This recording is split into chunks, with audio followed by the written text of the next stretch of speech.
Assalamualaikum warahmatullahi wabarakatuh. Perkenalkan, nama saya Muhammad Rizky Alvarez dengan NIM 2023 0203 0094. Di sini saya akan membahas tentang penyakit kaki gajah. Langsung saja kita ke videonya ya guys ya. Penyakit kaki gajah juga dikenal sebagai filariasis limfatik. Adalah penyakit parasit yang disebabkan oleh cacing filaria yang ditularkan melalui gigitan nyamuk.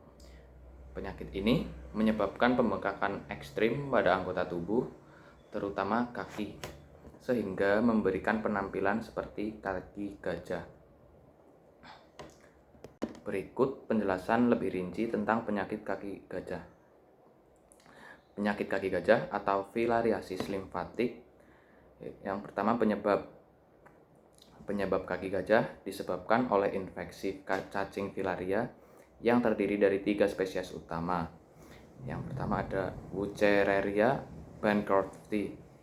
Penyebab utama filariasis limfatik di seluruh dunia yaitu Brugia malayi, umumnya ditemukan di Asia Tenggara dan di Indonesia.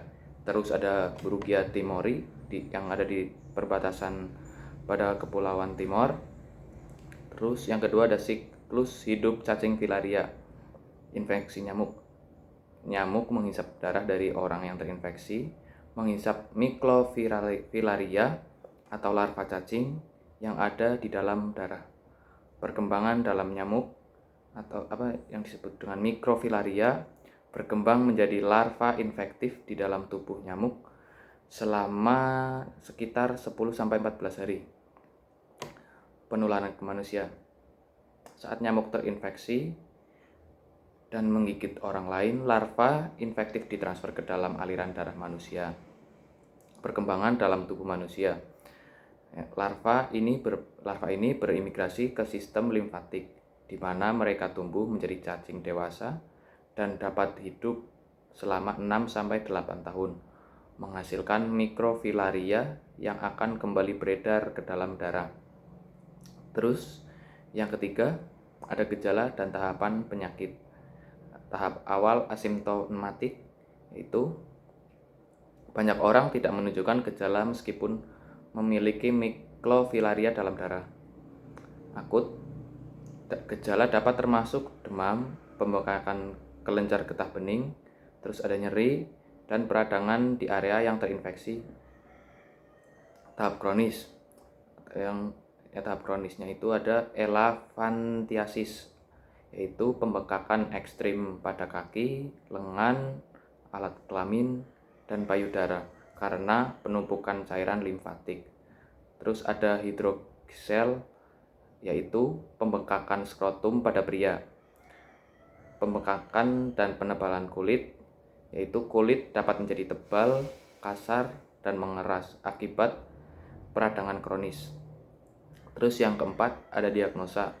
Diagnosanya yaitu mikroskopis darah, yaitu pengambilan sampel darah pada malam hari untuk mendeteksi mikrofilaria. Terus ada juga tes serologis, yaitu deteksi antibodi atau antigen filaria dalam darah. Terus yang selanjutnya yaitu pencitraan, yaitu ultrasound digunakan untuk melihat pergerakan cacing dewasa dalam sistem limfatik. Terus yang kelima ada cara pengobatannya, yaitu ada obat antiparasit, yaitu obatnya diatil carbamazole atau kita kenal dengan singkatan DEC. Tugas dari obat itu yaitu membunuh mikrofilaria dan beberapa cacing dewasa.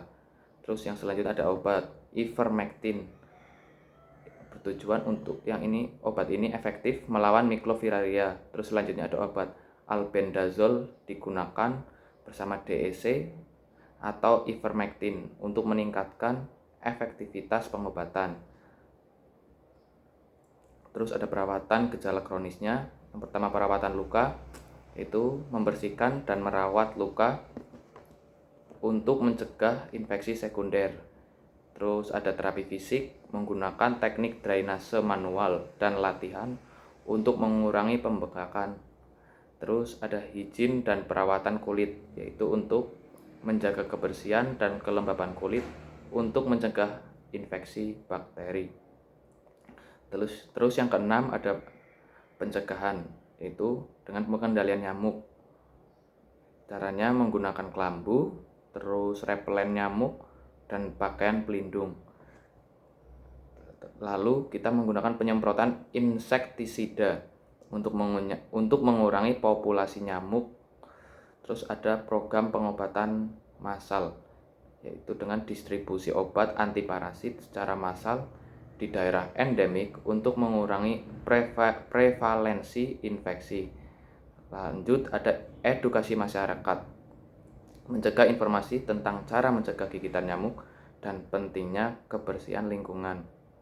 Terus ada dampak sosial dan ekonomi penyakit kaki gajah. Dampak sosial dan ekonomi penyakit kaki gajah sendiri memiliki dampak yang signifikan pada individu dan komunitas. Terus disabilitas fisik, yaitu mengganggu kemampuan bergerak dan melakukan aktivitas sehari-hari. Jadi pada saat kita terkena kaki gajah itu sulit untuk melakukan aktivitas sehari-hari seperti menyapu, ngepel, dan lain-lain.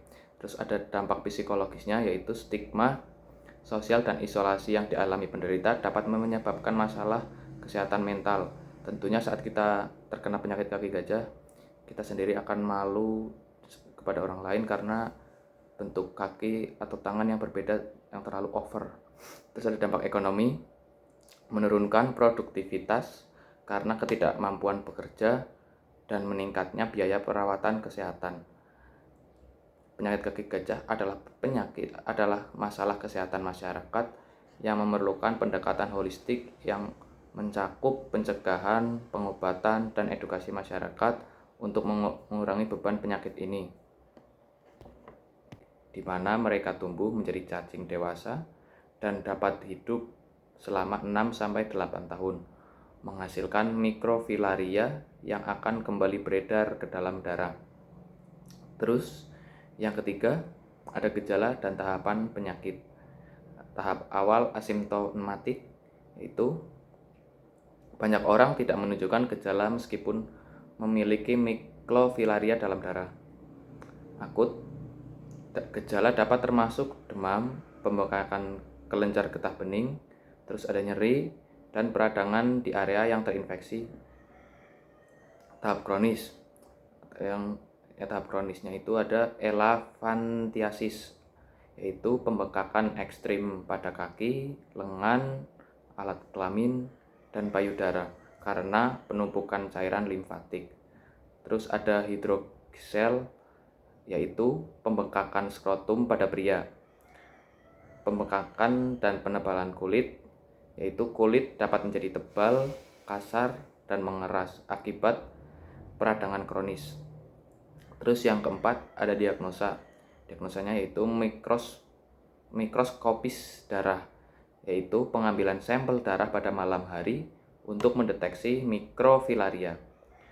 Terus ada juga tes serologis, yaitu deteksi antibodi atau antigen filaria dalam darah. Terus yang selanjutnya yaitu pencitraan, yaitu ultrasound digunakan untuk melihat pergerakan cacing dewasa dalam sistem limfatik. Terus yang kelima ada cara pengobatannya, yaitu ada obat antiparasit, yaitu obatnya diatil carbamazole atau kita kenal dengan singkatan DEC. Tugas dari obat itu yaitu membunuh mikrofilaria dan beberapa cacing dewasa. Terus yang selanjutnya ada obat ivermectin, bertujuan untuk obat ini efektif melawan mikrofilaria. Terus selanjutnya ada obat albendazole digunakan bersama DEC atau ivermectin untuk meningkatkan efektivitas pengobatan. Terus ada perawatan gejala kronisnya. Yang pertama perawatan luka, yaitu membersihkan dan merawat luka untuk mencegah infeksi sekunder. Terus ada terapi fisik menggunakan teknik drainase manual dan latihan untuk mengurangi pembengkakan. Terus ada higien dan perawatan kulit, yaitu untuk menjaga kebersihan dan kelembaban kulit untuk mencegah infeksi bakteri. Terus yang keenam ada pencegahan, yaitu dengan pengendalian nyamuk. Caranya menggunakan. Oke, mungkin itu saja yang dapat saya jelaskan tentang penyakit kaki gajah. Semoga bermanfaat. Terima kasih. Wassalamualaikum warahmatullahi wabarakatuh.